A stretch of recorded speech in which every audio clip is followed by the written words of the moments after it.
In observance of the National Disaster Consciousness Month, a nationwide earthquake drill was carried out this morning.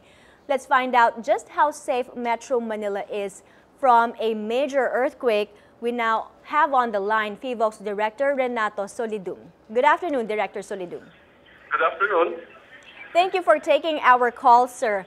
Now, no one can predict when an earthquake will hit, but you did warn earlier that Metro Manila's West Valley Fault is due for the next big one, so to speak. So, in your assessment, sir, how prepared are we for this? Well, essentially, there are different levels of preparedness that we must do. But before I answer that, let me clarify that what we have been stating would be a scenario that can happen if ever the West Valley Fault would move. We don't know exactly when it will happen. But what is important is we need to prepare. And preparedness can be at the individual level, where the main goal is to protect the individual's life. And the second is to protect properties, buildings, and infrastructure.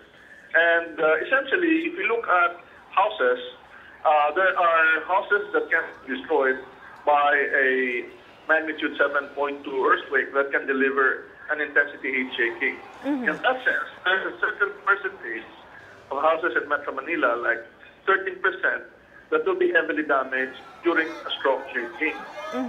Therefore, it's not 100% prepared in terms of building safety. But when it comes to individual preparedness, I think we have done so much, but we still need to continue it so that, and regularly we should do the preparedness and evacuation drills so that people will not forget and essentially if there will be a real earthquake, they would not panic and do what they're supposed to do.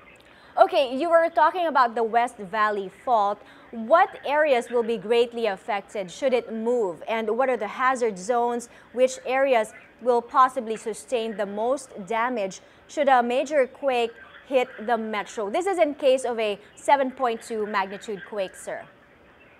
Okay, let me clarify that some people think that if the fault would move, those that will be affected will be the houses or buildings near the fault or on top of it. Okay. But the fault rupture is not the major hazard. The major hazard is the ground shaking. And the ground shaking can even affect 100 or 200 kilometers away. Let's say within 100 it will be strong. So essentially in Metro Manila, the whole of Metro Manila can be affected by a strong shaking, but the actual damage will be dependent on where the vulnerable houses are located. And that is where the old and weak structures will be located. So essentially what must be done is for local governments to have a thorough inspection of all houses and buildings so that they will have an idea of which house or building will be able to withstand a strong earthquake. So yung sinasabi niyo pong intensity 8 shaking dahil po sa isang major earthquake, vulnerable po ang mga individual houses, hindi lang po mga high-rise or low-rise condos, right? Well, yes, all types of buildings will be shaken. But as to whether this will be standing or collapsed is dependent on how they were built, how they were designed, and whether the materials used are standard or substandard. And in our study in 2004, we said that if you look at the statistics of the damages comparing the short, mid-rise, and very high-rise buildings, we expect more damage to happen in residential buildings and mid-rise buildings and not the very high-rise buildings. Of course, we were saying earlier that one of the major focus should be on mitigation and prevention, and also by ensuring the structural integrity of our buildings. But did you have an opportunity to assess the structural integrity of most of our buildings here? And what is your assessment, sir?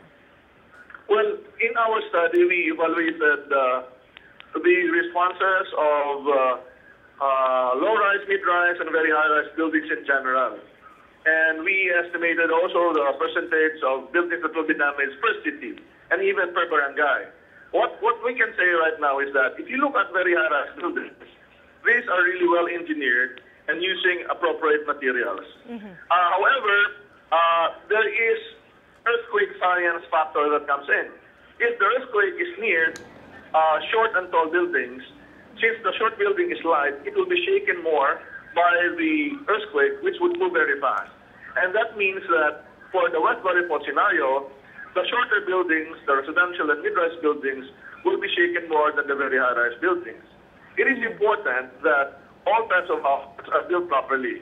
Unfortunately, some people think that if the house is low-rise or very short, then they need not worry about earthquake, and that's really wrong.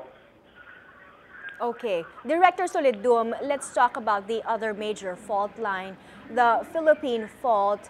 And is this the longest in the country? And kamusta po ang monitoring natin dito?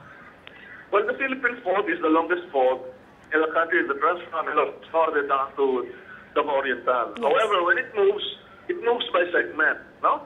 And well, the last earthquake that was generated by this fault was in 1990, where the big fault second moved, no? And around 1,200 people died. The other areas have not moved very recently, and essentially faults that are active but have moved very recently are faults which actually are storing up energy, where there's a possibility that large magnitude earthquakes can happen. Okay. But if we talk about the whole Philippine fault zone, then all areas transected by the fault and the nearby area should prepare, because we don't know exactly when this fault or the segments of the fault will move. Would you say, Director Solidum, that a movement in this particular fault line, the Philippine Fault, is long overdue already? Well, it depends on the area. There are areas where the fault can move, but we cannot say when exactly, and nobody can. What we have been doing so far is we've gone all around the different regions of the country. And like in Metro Manila, we mentioned the earthquake scenarios that each region and each province must prepare for, whether it comes from the Philippine Fault Zone or other faults in other parts of the country. All right. Thank you for coming to the phone, Director Solidum. Okay. Okay, we were just talking to Phivolcs chief there, Director Renato Solidum.